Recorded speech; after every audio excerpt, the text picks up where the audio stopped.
The Majority Report with Sam Seder. The destiny of America is always safer in the hands of the people than in the conference rooms of any elite. Sam Seder. They are unanimous in their hate for me, and I welcome their hatred. We must guard against the acquisition of unwarranted influence, whether sought or unsought, by the military-industrial complex. The Majority Report with Sam Seder. Ever get the feeling you've been cheated?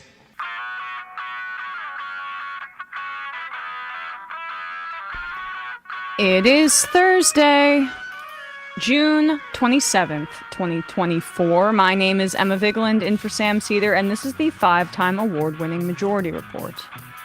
We are broadcasting live, steps, from the industrially ravaged Gowanus Canal in the heartland of America, downtown Brooklyn, USA. On the program today, Arthur Goldwag, author of The Politics of Fear, The Peculiar Persistence of American Paranoia. And later in the show, Manpreet Kaur will be with us to talk about a landmark ruling in corporate accountability involving Chiquita. Also on the show today, tonight is the debate, the first ever between a former and sitting president. We will be covering it live, and we will be having some fun. Out the trail. The Supreme Court dropped some rulings this morning, from the awful undercutting our regulatory bodies by requiring juries for civil penalties to the, thank God, allowing for some emergency abortions in Idaho. Yesterday, the Supreme Court weakened states' anti-corruption laws, though. A coup attempt against Bolivia's leftist leader has been thwarted. More on that in a bit. Protesters call for Kenya's president to resign after his forces killed dozens in demonstrations against a tax increase and IMF-imposed austerity.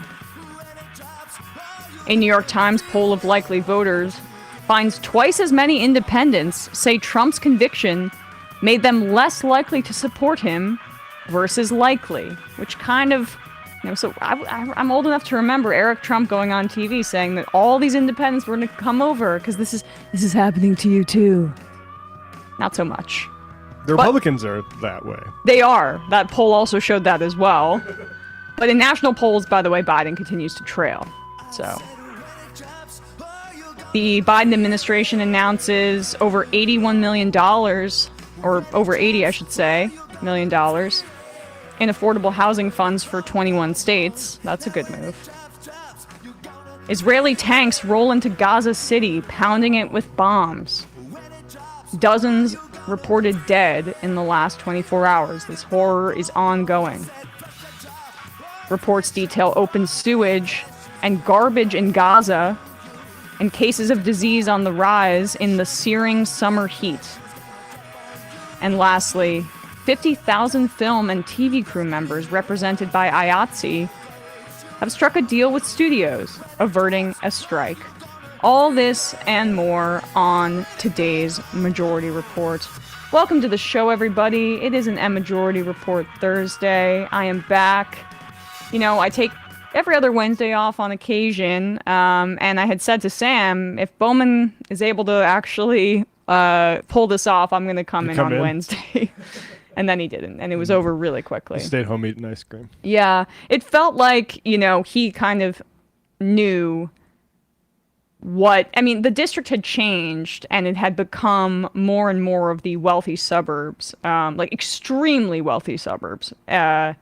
The gravediggers of democracy. Yeah. So frankly, those suburban wealthy suburbs that are the reason why when Democrats do get in power, they, for instance, have their administration scripted by Citibank or don't prioritize the most aggressive Build Back Better or things like that. And the world's going to fry for it. And he, George Latimer saying that he wasn't going to raise taxes or he was going to thwart Biden's attempts to raise taxes on the wealthy may have been actually a selling point for those voters. Hey, he's just servicing his district. Truly, he would be. but not the parts of it that Bowman really represented in the Bronx, which is a much different district in terms of income and demographics as well. It's gerrymandered class war. Yeah. Latimer talking about how Bowman had an ethnic benefit. Well, you had a class benefit, buddy. Yeah.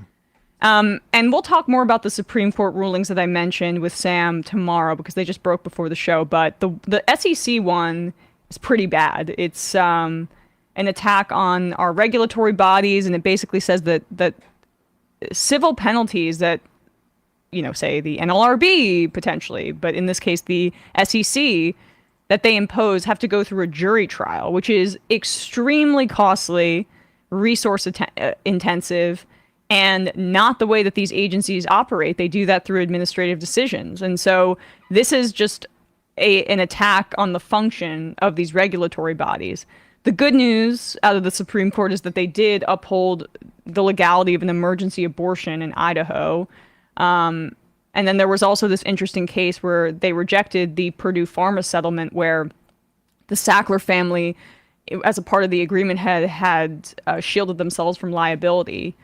So it was a split that you wouldn't have foreseen. The dissents were Kagan, Sotomayor, and Kavanaugh, and Roberts, and it was KBJ and the other conservatives who were in the majority. I think, some of the reasoning that they gave in the dissent was, well, we want these families to get relief, even if it shields the Sackler family from liability.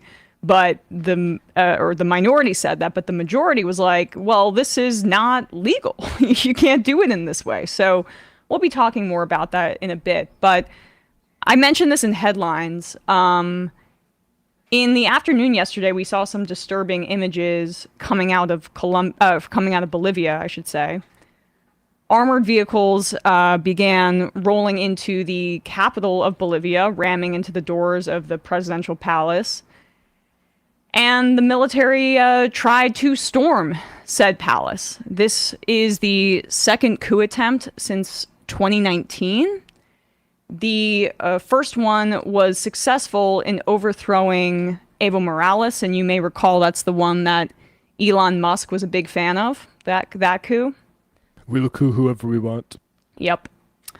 This time, leftist president Luis Arce actually thwarted the attempt. He's the successor to Morales, and this is him basically confronting here Army General Zuniga. And in this moment, it looked like it was out of a movie here. I mean, a pretty amazing, turn of events, because it was very hairy. All of a sudden, they're surrounding the palace, and people called for a mobilization into the streets, and it immediately showed up. Right, exactly. So this is the moment that we'll see here, and you'll hear me translate what's being said, where Arce and Zuniga went face to face in front of the palace, and Arce just stared him down. Withdraw all these forces immediately. It's an order. It's an order. General, you're not going to obey me?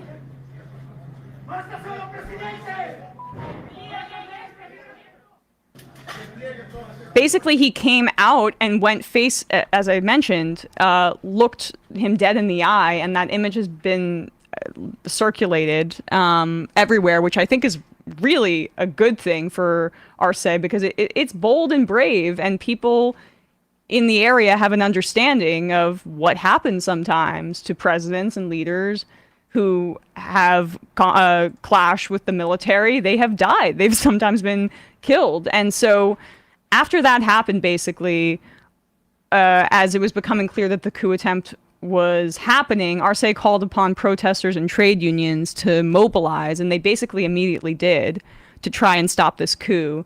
This is the Secretary General of Bolivia's Trade Union Confederation, and this is immediately after where he said, announced his intentions to help stop the coup and mobilized other members of the Confederation. We declare the indefinite general strike from today.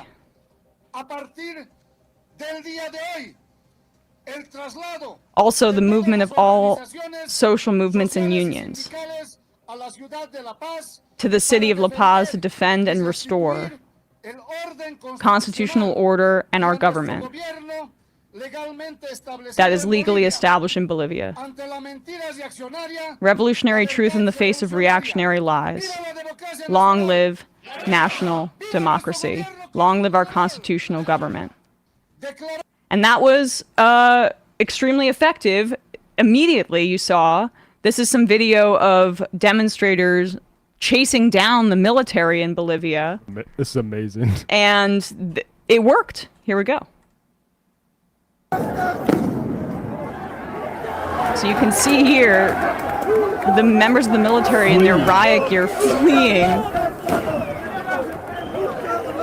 regular people in Bolivia, trying to get them out. That's how you fight fascism, frankly. Yeah. Like, you need labor unions, I think most key and vitally, and also the social movements. And Bolivia has a great mix that has literally turned 2 coups away in 5 years. So this is really how actual, I would say, countries that have respect for democracy handle people that are trying to overturn it, right? Like, we have debates in this country about whether we should hold the people who orchestrated January 6th accountable, and it should not be a debate whatsoever. I mean, they Trump locked needs up to be held from the top down here. Bolivia had locked up Jeanine Áñez, the coup beneficiary, in 2019, and that is what should happen to people who try to overthrow democracies. And it's amazing, a military coup in the name of quote unquote democracy. And what that is the oligarchy and bourgeois interests in that country don't like that Bolivia has done a better job than any other country in alleviating poverty, like Morales and now Arce. So that's why. That's what they mean by democracy, is the poors are getting too fed. Yeah, we will be touching on very similar topics in our second discussion about Chiquita and their funding of death squads in Colombia in just a bit. But first, we are going to take a quick break, and when we come back, we will be joined by Arthur Goldwag, author of The Politics of Fear, The Peculiar Persistence of American Paranoia. Be right back.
We are back, and we are joined now by Arthur Goldwag, writer, author of The Politics of Fear, The Peculiar Persistence of American Paranoia, as well as many other excellent books looking into this unique brand of right-wing ideology in this wonderful country of ours. Arthur, thanks so much for coming on the show today. Well, thank you for having me. So we know that there are real conspiracies out there, right? Like you mentioned the church committee in your book. We don't know the full story of how JFK was assassinated, right? But there's a healthy skepticism about power. There's an understanding that sometimes there are conspiracies, but then how does that distort itself for people into something that is not based in reality and is kind of unique to the way that the American right positions itself in U.S. politics? Well, it's the difference between like a healthy fear that we have instinctively and a paranoia, which is, when the switch gets stuck and you're responding way beyond how you need to. You're in a constant state of agitation. But what I want to say is, I've been looking at this world for a long time. I wrote my first book about cults and conspiracies almost 20 years ago, and I was discovering this strange netherworld, and this is the world we all live in now. I mean, the news has the news media is so it's so hyper partisanized on the one hand, or so bland and middle of the road on the other, that it presents completely different realities to people. And I started out when I wrote The New Hate, my analysis was that, the right wing is pushing these buttons because people will respond to it, but they don't really think this stuff. It's just something they're using. And I'm not so sure of that anymore. I think we live in a country where a lot of people are very angry, very agitated, very confused, and not very bright. And there is a lot of them have risen into politics and policy making now. We're going to have a debate tonight where Trump is going to bring absolutely no substance. He's going to bring absolutely no substance, but he's going to bring feelings. And the feelings are that people are out to get you, people are hurting you, people are laughing at you, people think you're stupid. Well, let me tell you something. I know, and you know, how awful those people are, and we hate them. And it's primal. So we're really just talking about like we're talking about people having this collective temper tantrum that is just may have the worst consequences in the world. We'll soon find out. Well, you mentioned in terms of the fact that people actually do somewhat believe this stuff, right? I had a conversation with somebody who I would probably identify as like a New York Republican, or I would say more of like a country club conservative. And he was saying to me, Biden is leaving the border open because the Democrats want more voters. And if they come in, the demographics are going to shift in a way where Democrats will benefit from all of these Latino people coming into the country over the border, which is a watered down version of what you describe in your book accurately as an anti-Semitic conspiracy theory, the Great Replacement theory, and has white supremacist origins. And so, but it's a version of it that excludes that part, right, where the Jews are the ones orchestrating these migrants to come over.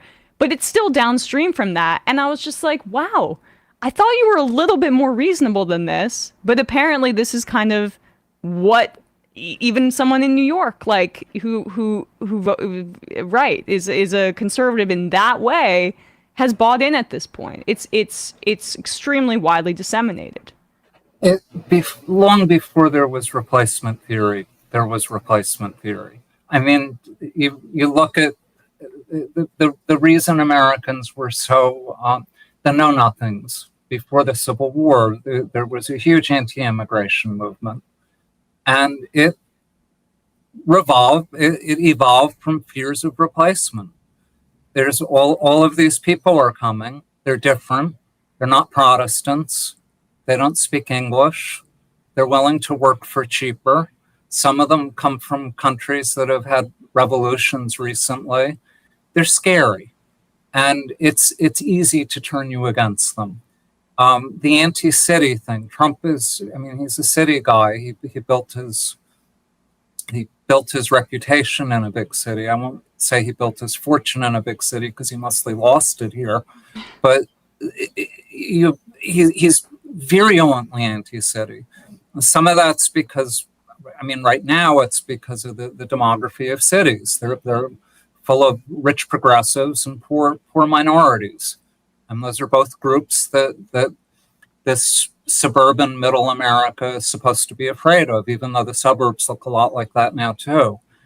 But you go back 150 years and it was the same kind of thing. The cities were the cauldrons of change. So you turned against the cities. The cities were Democrat run and corrupt, which was almost factually true in some cases. The new minorities were becoming majorities in the cities, and they were establishing political power. It's and I would hesitate to say that these things are anti-Semitic. They are anti-Semitic. Of course, they're anti-Semitic. But the Jews didn't get plugged into these theories until pretty late. I mean, these theories all existed before anyone thought of plugging the Jews into them. The Protocols of the Elders of Zion is mostly cut and pasted from anti-Masonic propaganda. And the anti-Masonic propaganda was a big thing in America. We had an anti-Mason political party in America. Can you expand on that, Arthur? I wanted to get into the history, and this is a great way to kind of segue into that discussion. Well, the way I frame it, I'll tell you the two big frames that I have in my book, because it's kind of what's unique about my thinking. Is first that the great organizing hatred in American life is anti-Catholicism. And we haven't had an anti-papist movement in this country for 50 years. It largely did go away when Kennedy got elected. But under the surface, it's still there.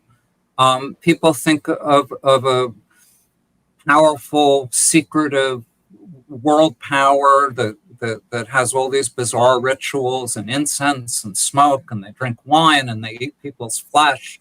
Where does that come from? It comes from people's fears. The Protestant immigrant, the original Protestant settlers in this country, fear of Catholicism, which was enormous. England was at war with Catholic powers.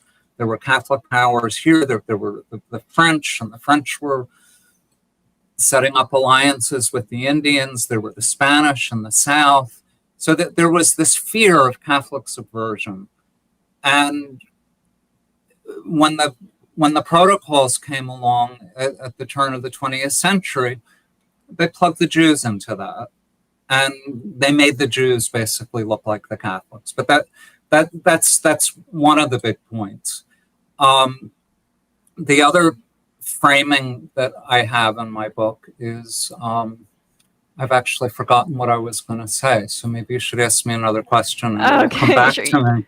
You mentioned two planks, and it was anti-Catholic modes of thinking that developed into like the anti-Freemason movement, as well as the anti-Semitism and some of these conspiracy theories. But you diving into this history is really interesting because you also in your book trace the term conspiracy theory back and the origins of it, and then it's not really when it was more popularly disseminated in the mid 20th century. You highlight this New York Times letter as it relates to England and their landowners and this conspiracy about their position on the American Civil War. Can you talk a little bit about that part? Sure. Well, they were hypocrites. The English ended slavery long before we did, although they kept it in their colonies for as long as they could.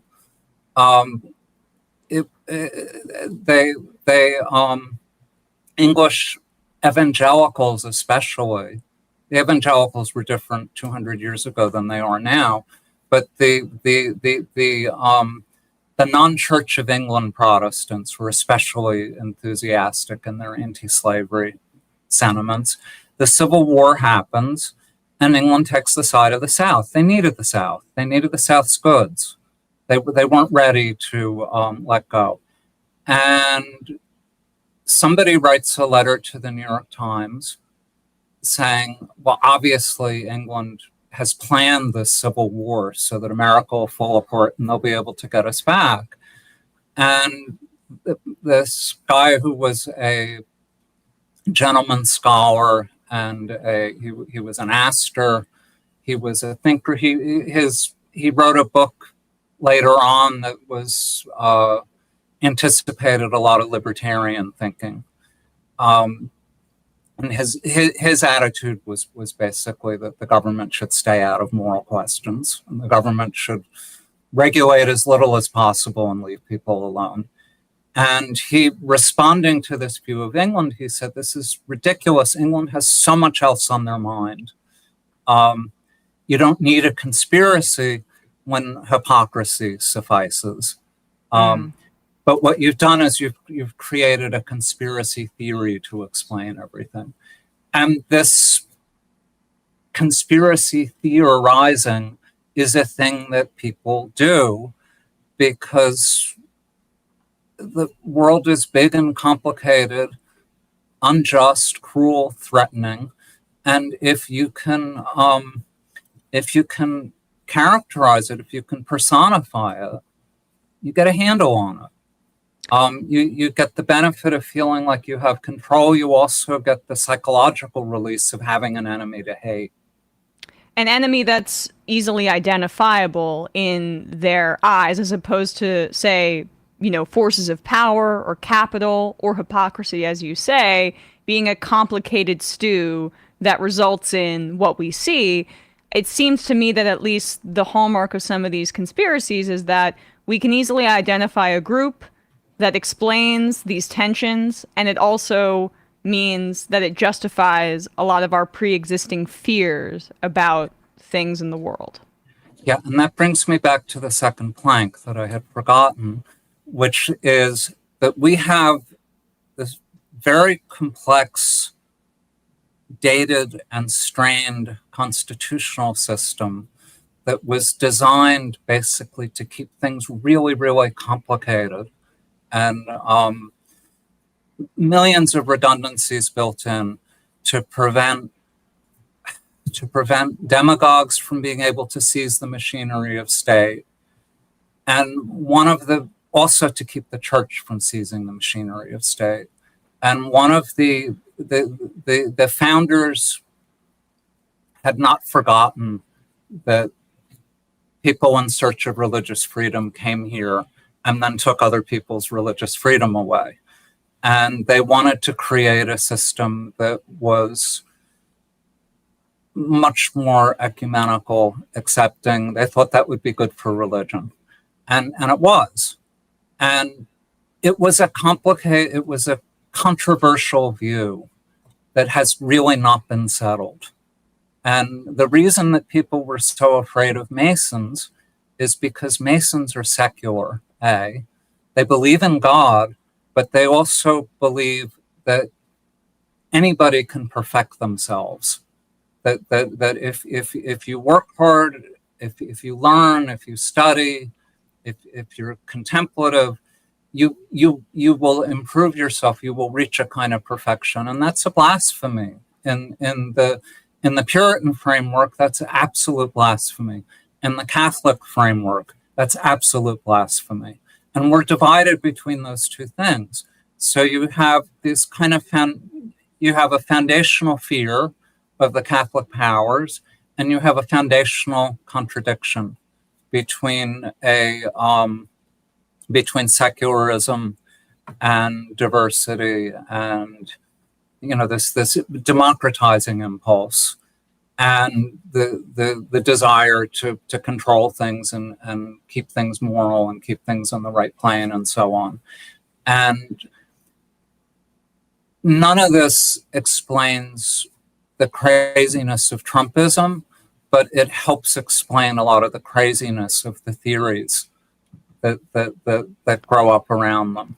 History often does, right? And when you speak about the conspiracism surrounding Masons, it reminds me of the Red Scare, and you can see how communists were targeted in that way, right? And that conspiratorial thinking that spread throughout the country in the 20th century.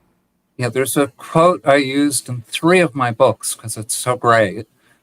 Samuel Morse's father, Samuel Morse, the portrait painter and the inventor of the telegraph, and also a professional Catholic hater. And his father was a professional fearmonger and conspiracist. And in 1796, his father helped flame this panic that the Illuminati had come to America, this radical left-wing, anti-monarchist, pro-Mason group that wanted to do basically what America was doing, which was establish a secular system. Anyway, Morse gave a speech where he held up a list. He said, "I have in my hand a list of 20 cells of Illuminati in the state of Virginia alone." And it's almost word for word what McCarthy said it to the women of West Virginia in that speech. I have a list. And again, if you want to grab power, if you want to defeat this very complicated system that we have that's designed to prevent a demagogue from seizing power, the way to do it is to get everybody thinking the same thing. And they have to think that they're in trouble and that you're going to save them. And how do you make them think they're in trouble? You tell them who the enemy is.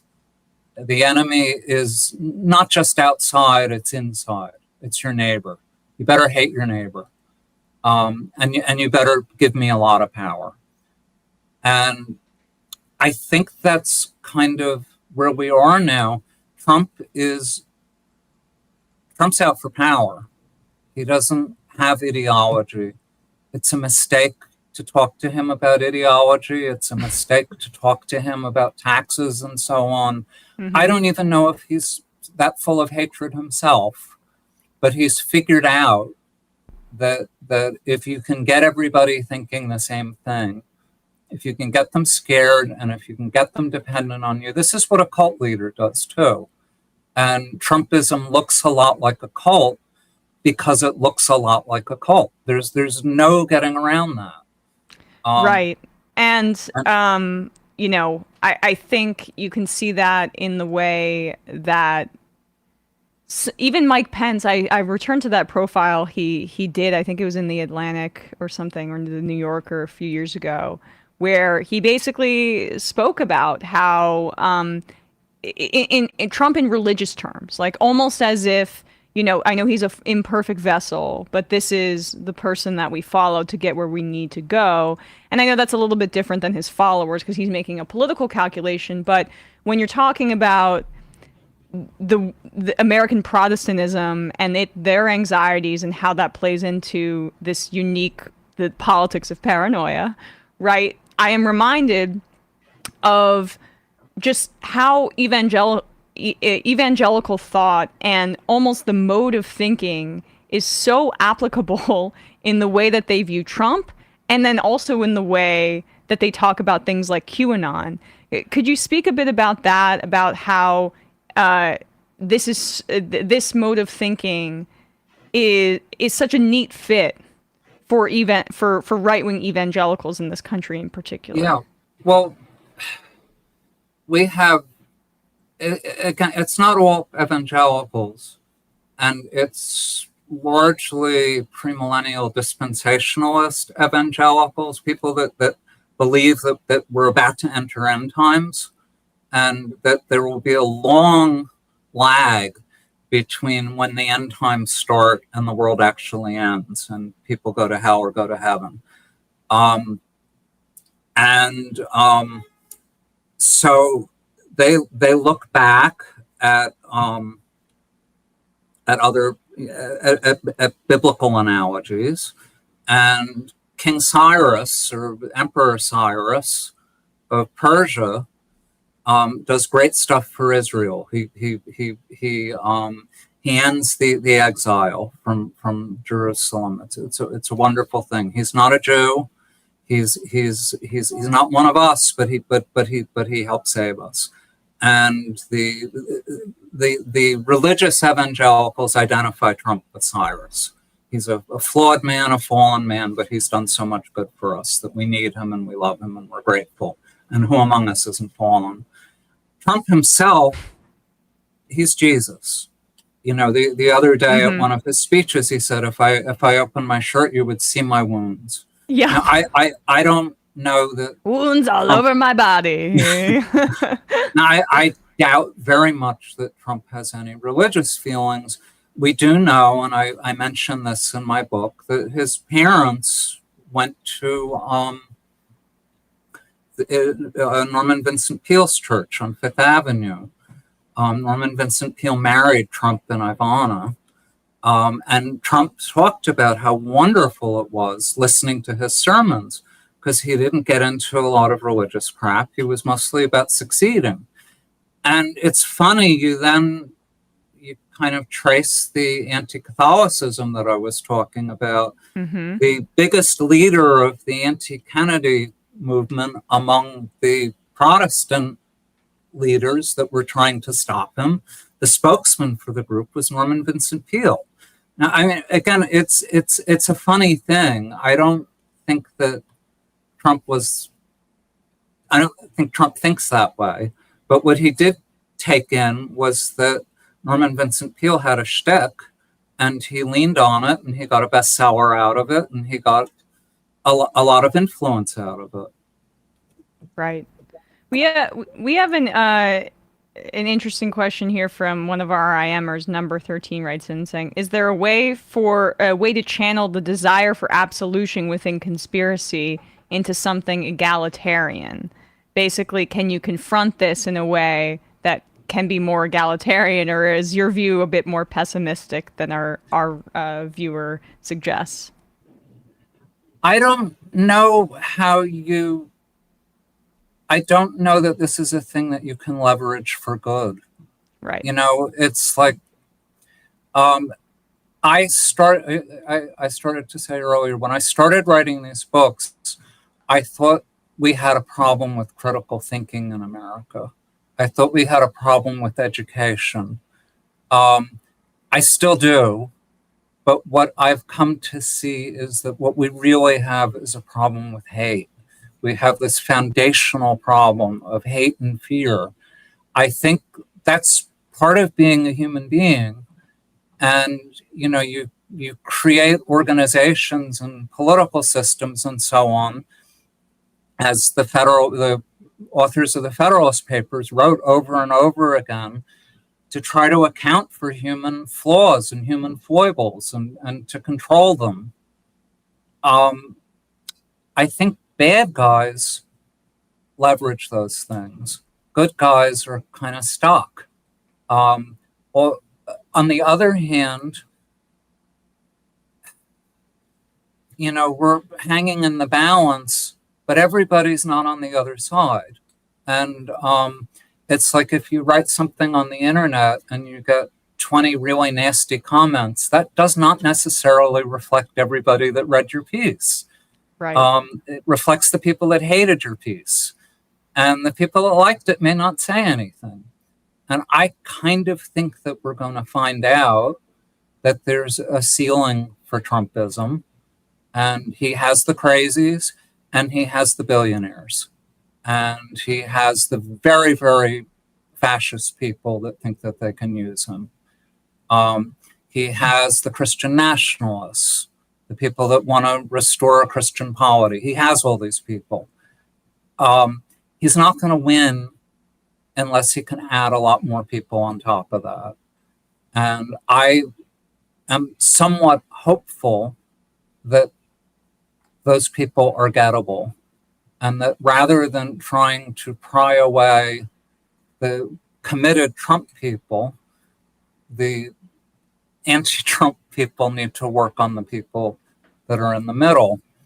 I have a lot of respect right now for the former Republicans that are anti-Trump.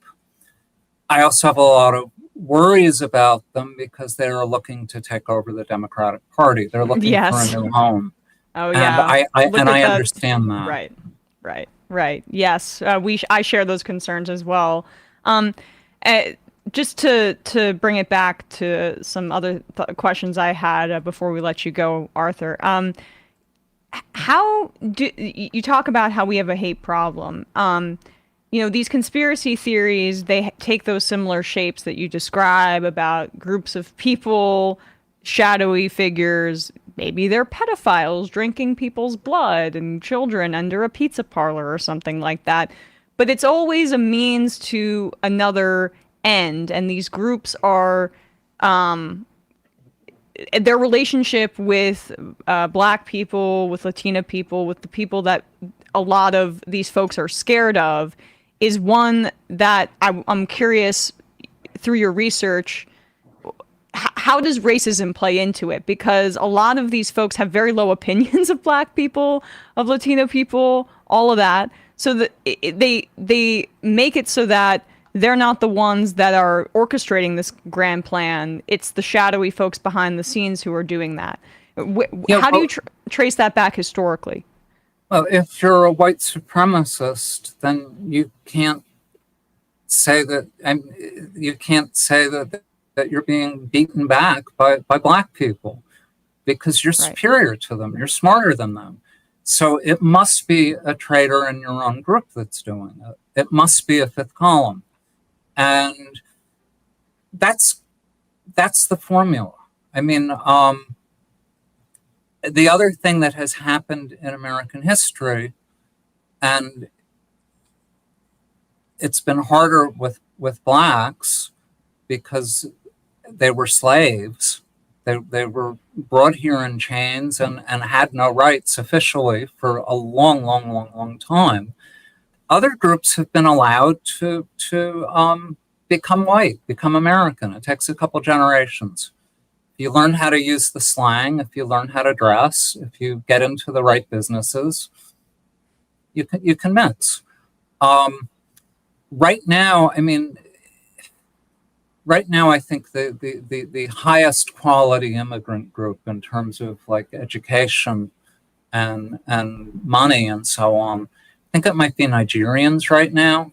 And it's very likely that as time goes on, they're going to start slicing and dicing the Blackness won't be a monolithic thing anymore. There will be enough Black conservatives and rich Black conservatives and African conservatives and so on, Catholic African conservatives that are active over here, that they'll have to find a new group. But right now, they're very identifiable. I don't know what they're going to do about Hispanic people or Latin people.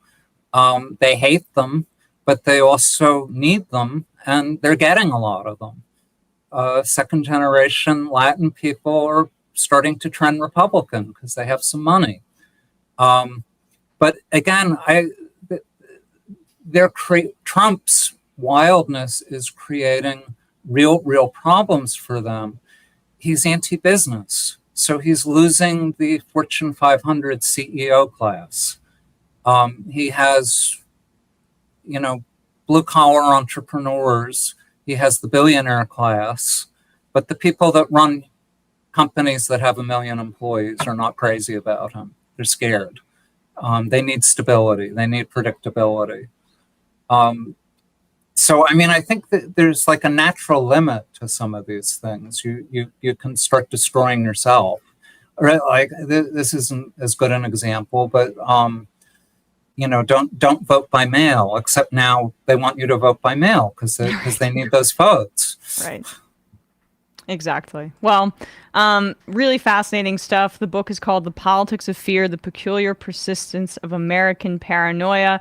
There was a lot of talk about how J.D. Vance, his book, Hillbilly Elegy, was the way to understand the Trump voter and really get into the minds of why someone may have voted for Trump in 2016. I'm going to get your book for people who said that in my family and say, no, this is how you understand the Trump voter, and read it like this, okay? So it's not this romanticized notion, and J.D. Vance will probably be his VP, by the way. So thanks, Arthur, for your time. I really appreciate it. We'll put your of course, we'll put your book in the description, link to it wherever people are listening to or watching this. Thanks so much. Okay. Bye-bye. Bye. All right, folks. Quick break, and when we come back, we'll be talking to Manpreet Kaur about this landmark decision against Chiquita. Be right back.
We are back, and we are joined now by Manpreet Kaur, development, economics, and legal scholar, founder of Art of Citizenry, co-author of this piece in These Times, along with Anna Canning, entitled "The Landmark Ruling Against Chiquita Exposes the Failure of Voluntary Corporate Social Responsibility." Manpreet, thanks so much for coming on the show today. Yeah, thank you so much for having me and creating space for this important conversation. Absolutely. So, tell us a little bit about this case here. It's involving Chiquita Brands International. It's been a long fight, 17 years here. And it finally just came to its conclusion 2 weeks ago.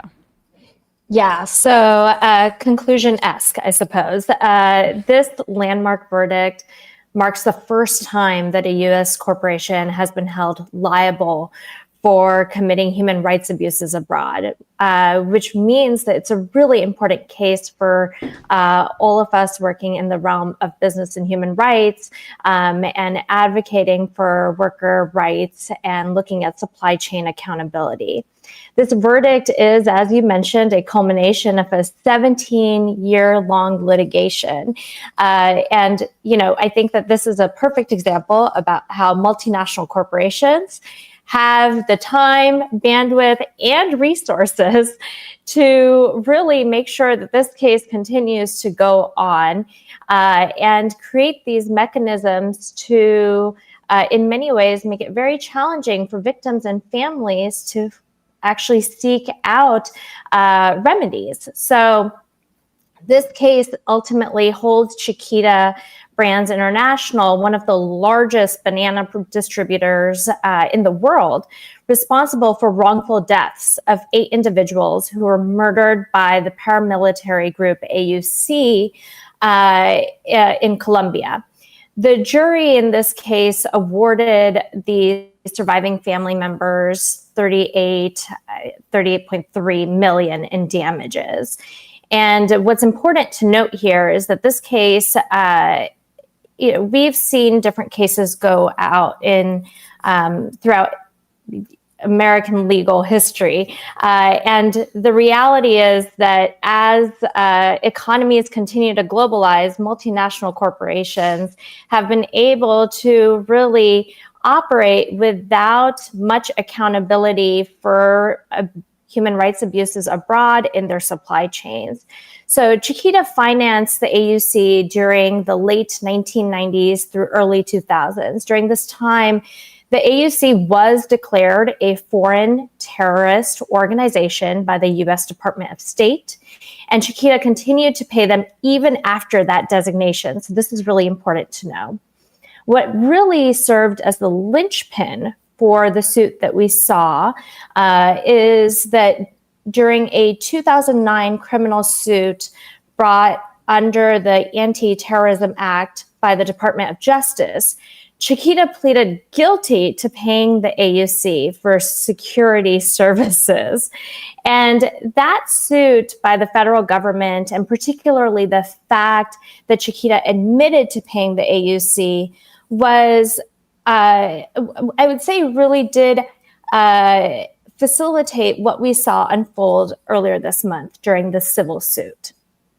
So the AUC, can you explain to our audience, it's an acronym for what translates to the United Self-Defense Forces of Colombia. Our audience may have heard, has, I think, definitely heard the term death squads before. If you could just explain what this group was.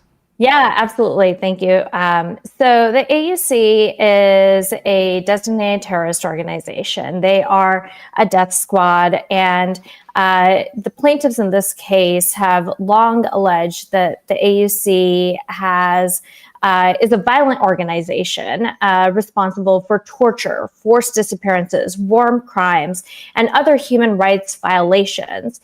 It's important to note there is an organization called Global Witness, and in their 2023 report, Global Witness documented that Colombia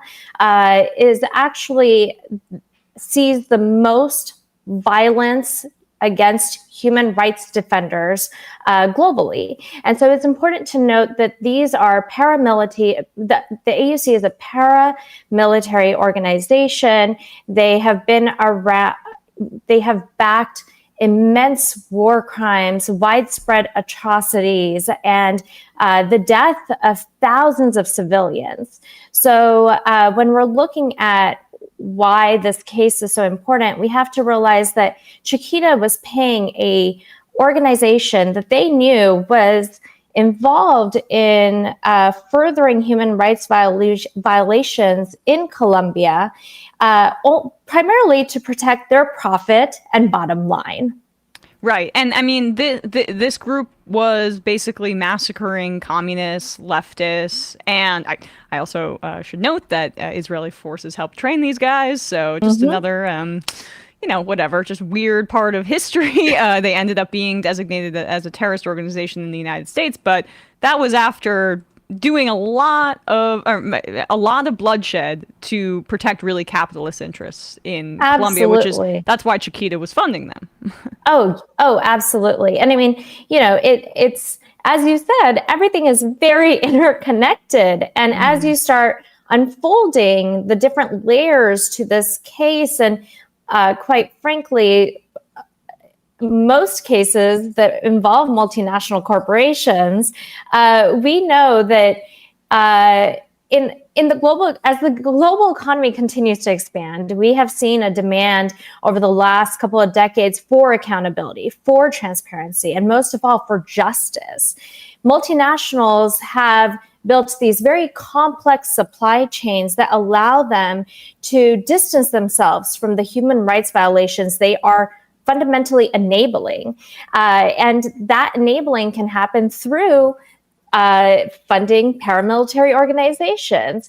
It's important to note that throughout this case, we have heard of plaintiffs alleging that the AUC was paid by Chiquita to stifle dissent when workers tried to unionize, and that union leaders were killed by the AUC.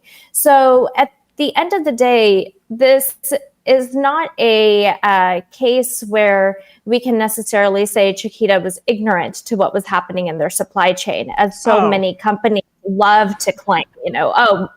I'm claiming ignorance. That was a subsidiary. We're distanced. And that parent company to subsidiary relationship has allowed many multinationals to continue to operate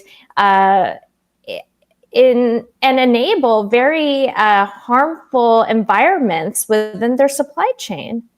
Yeah, well, the what's amazing in your piece, you like they got caught, they were fined, but I'm not actually sure about the sequencing. But then they continued to pay these groups through basically a subsidiary called Banadex, where they had less oversight, and it just wasn't clearly coming from Chiquita itself.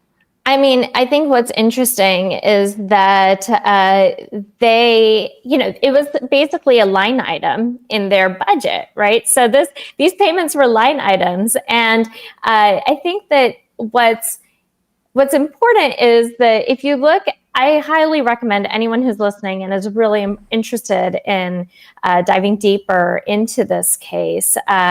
In our piece, Anna and I actually linked to the DOJ, the original DOJ documentation. And it's such an interesting, just a simple, small page on the website to actually read, because what we see is that not only did Chiquita know of what they were doing, they continued to do it, right? And that is what blows my mind, is the complicity in these scenarios is what we have to be vigilant about. And it actually opens us up to this realization that this area of law, as far as corporate accountability is concerned, really needs to be fleshed out further. We have a very serious need for making sure that host countries and home countries, so host countries being the countries that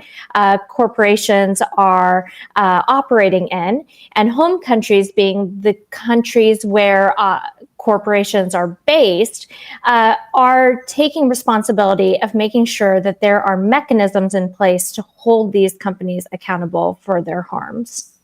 Well, I mean, part of the horror of this history here is that, I mean, the United States was complicit in a lot of, this violence, right? And probably built Chiquita up to a level where basically they had so much money and power after the United States was backing coups and violence on behalf of their capitalist interests, right? Like that happened in the 50s and the 60s and 70s, and then they're so powerful and so entrenched in a lot of these Latin American countries that the United States can be like, okay, we're hands off at this point.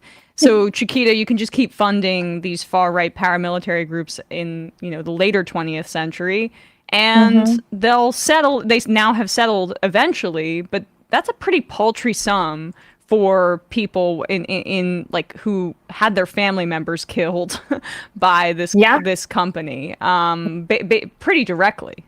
Yeah, I mean, these abuses are not the first time that Chiquita has been complicit in mass human rights violations throughout the company's history. And I think it's important to recognize that Chiquita was not always Chiquita. Before Chiquita was Chiquita, it was the United Fruit Company. And to me, this is a great example of how companies like to rebrand to distance themselves from their history and the violations and mass atrocities that they have enabled, facilitated, and basically financially underwritten. So it's important to recognize that the United Food Company, throughout the early, like around 1928, I believe, the UFC orchestrated a massacre of over 1,000 striking workers in Colombia who were being paid $1 a month. And when we talk about the role that companies have, we have to realize that the power multinational corporations have to control international investment has had enormous bearing on the economies of global South countries. We have seen these countries face pressure to attract foreign investment, and that means that even governments in the South have little or no alternative but to be receptive to the terms of multinationals in order to attract that investment. And that's, this very vicious cycle, or this very deep power differential has enabled things such as minimum wages being set so unrealistically low, minimum government oversight, and there are multinationals with operating budgets that are higher than some countries. So I think that it's important to recognize the power difference that we're seeing. Perhaps and you talked about this a bit earlier, is the United States government is equally complicit. And so the U.S. overthrew a democratically elected government in Guatemala in the 1950s. And that was essentially protecting the United Fruit Company's grasp on the nation's economy. And so this idea of how companies, countries, and global power structures are so interconnected is incredibly important for us to realize, because we cannot separate that from even the case that we're seeing unfold currently and the future cases that we will continue to see unfold. And so lastly there, what is the kind of precedent that this sets going forward for corporate accountability? From your perspective, is this a step forward, or is this something where, say, the DOJ is going to treat as an outlier?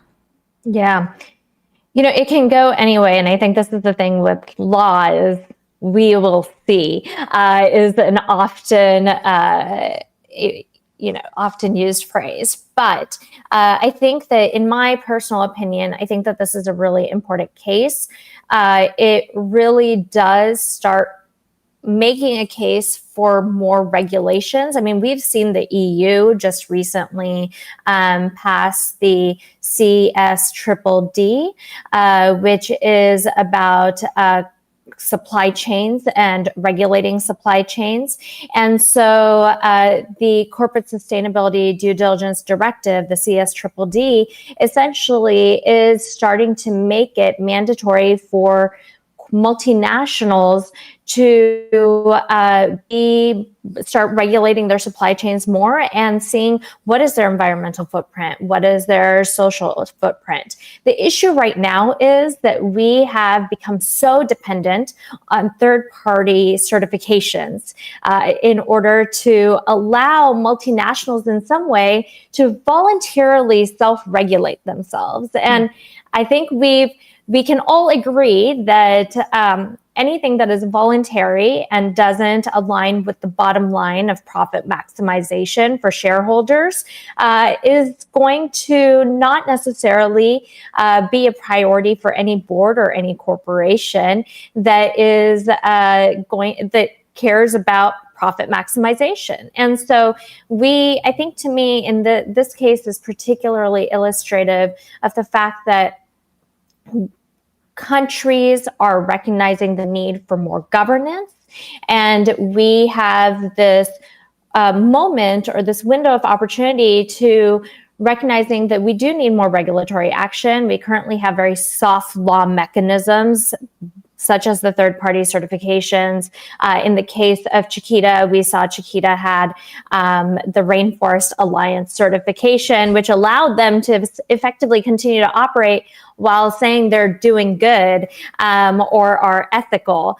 And so governments are going to realize that there is a need for regulating, and courts are going to continue to offer, or need to start offering, or will be offering, those avenues for remedy. to me, I think that this case is really starting to open the ability for lawyers to also, and legal teams, to think creatively about how they can pursue cases within the legal system and bring more suits against companies who have continued to hide behind their corporate veils. And those corporate veils, it's time that we start piercing those. Well, agreed on all fronts. Manpreet Kaur, the book is called The Landmark Ruling Against Chiquita Exposes the Failure of Voluntary Corporate Social Responsibility. We will put a link to that wherever people are listening to or watching this. Thanks so much for coming on the show. Absolutely. Thanks for having me. All right, folks, with that, we're going to wrap up the first hour of this program and head into the fun half, where we'll have some fun. The historic first hour. Oh, yes. Yeah.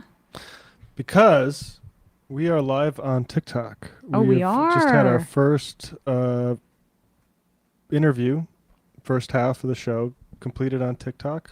Thanks to everybody who showed up. We had, I think, 20 concurrent live on the CCP's brainwashing platform, which we love to see. I mean, we're getting on just in time for the Biden administration to ban it. Exactly. Well, and so we can, get in on that lawsuit. So check us out over on TikTok. We are, what are we at? Majority Report?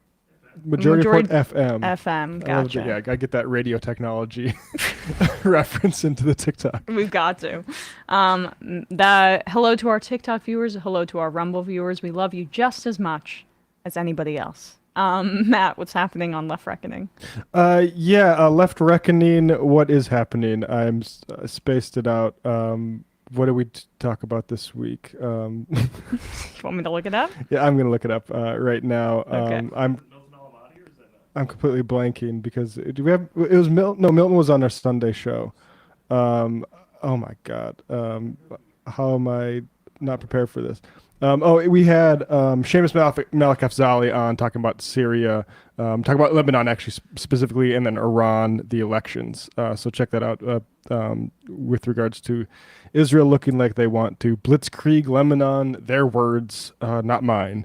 So check that out with Seamus, who's one of the best writers on Middle East going right now. And on ESVN on Monday, or actually it was Tuesday, because we wanted to get into the Stanley Cup final, and wow, was it an incredible Game 7, so we talked a bit about that. We also talked about the hiring of JJ Redick by the Lakers and just some of the weird, the pros and the cons of that. Gave a WNBA update as well, youtube.com/ESVN show. All right, and is Brandon Sutton there? Oh, and you are on the wrong microphone, for sure. Yeah. For sure. So maybe we still go to, yeah. Oh, he just hung up. Okay. All right, he's coming. Now. You want to bring him back? We'll go in the fun app. Check out the Discord. The discourse. Check out Scam Economy, Leftist Mafia, Doomed. Those are Matt Binder's shows. He's a busy man. All right, the number is 646-257-3920. See you in the fun half. Okay, Emma, please. Well, I feel that my voice is sorely lacking on the Majority Report. Wait, look, Sam is unpopular. I do deserve a vacation at Disney World. So, ladies and gentlemen, it is my pleasure to welcome Emma to the show. It is Thursday. I think you need to take over for Sam. Yes, please. No. I'm gonna pause you right there. Wait, what? You can't encourage Emma to live like this. And I'll tell you why. So was offered a tour, sushi, and poker with the boys.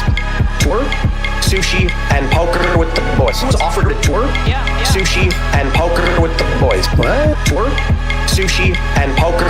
Tim's upset. Tour, sushi, and poker with the boys. Was offered a tour, sushi, and that's what we call it in the biz. Tour, sushi, and poker with the boys. Right. Tour, sushi, and poker. We're gonna get demonetized. I just think that what you did to Tim Pool was mean.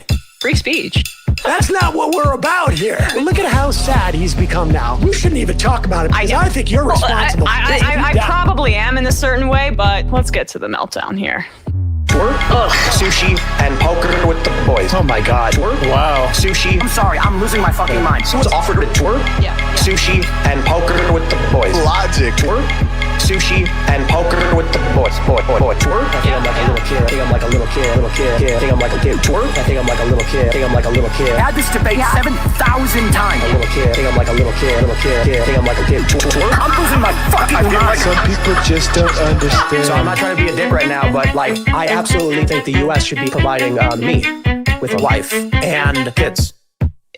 That's not what we're talking about here. Okay, all right. It's not a fun job. Twerk? That's a real thing. That's real thing. Real thing. Willy Wonka twerk? That's a real thing. That's real thing. Real thing. What's that offered to twerk? That's a real thing. That's real thing. Real thing.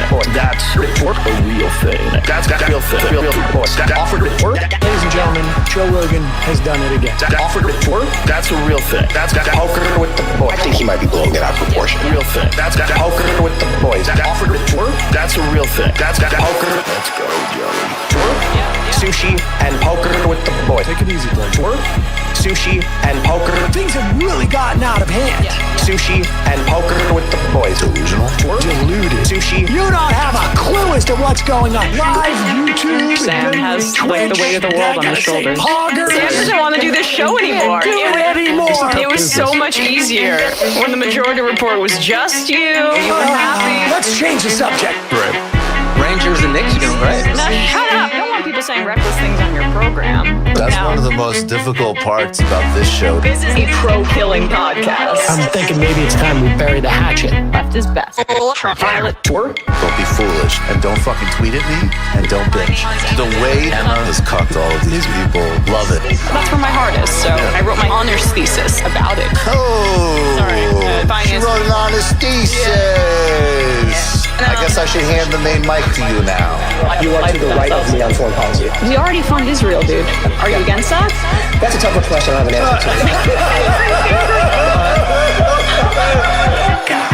answer to. Incredible theme song. Hi, Bumbler. Emma Vigeland, absolutely one of my favorite people.